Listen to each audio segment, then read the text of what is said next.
Lawfulness of the police search, Fernandez vs. California case analysis. Case brief.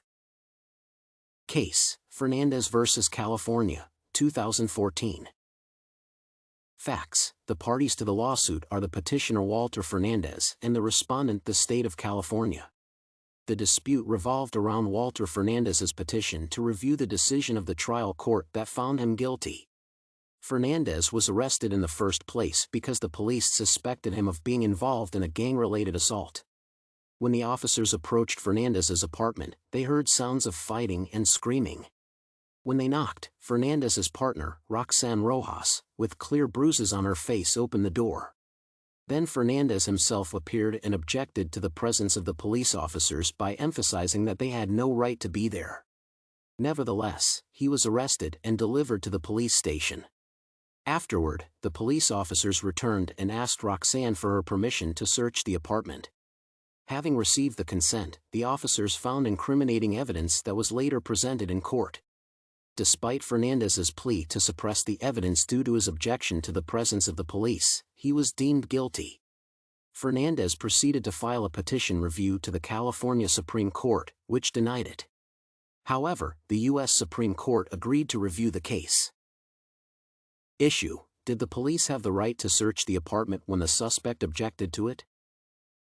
Holding: the answer to the legal question is that the apartment search is lawful if the remaining resident consents.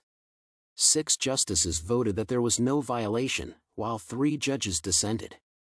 1 justice concurred with the holding while disagreeing about reasoning. Majority opinion reasoning. Rule: a warrantless search is lawful when one of the residents consents, while another resident is absent due to a lawful arrest. Application: Fernandez was not present when the police officers asked his partner for permission to search the premises. Furthermore, the reason for Roxanne's consent overriding Fernandez's objection lies in the assumption that the suspect had abused Roxanne and engaged in a gang-related assault. Concurring opinions reasoning.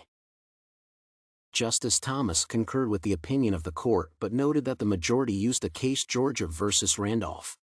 The justice believed that that reference was not appropriate because that case had not implicated the Fourth Amendment search.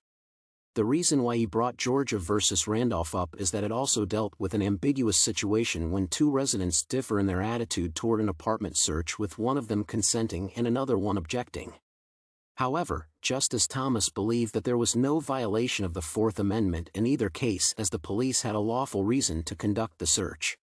In essence, the only aspect Justice Thomas disagreed about was invoking the Fourth Amendment.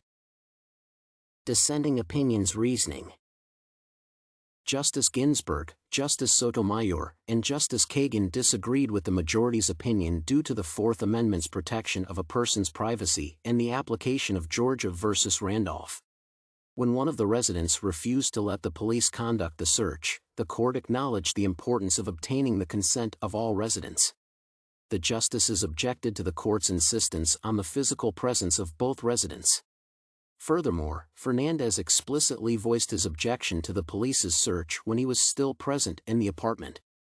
Subsequently, the dissenting justices believe that Roxanne's consent does not override Fernandez's objection and that the police should have waited for a court order to conduct the search. The parties to the lawsuit are the petitioner Walter Fernandez and the respondent the state of California.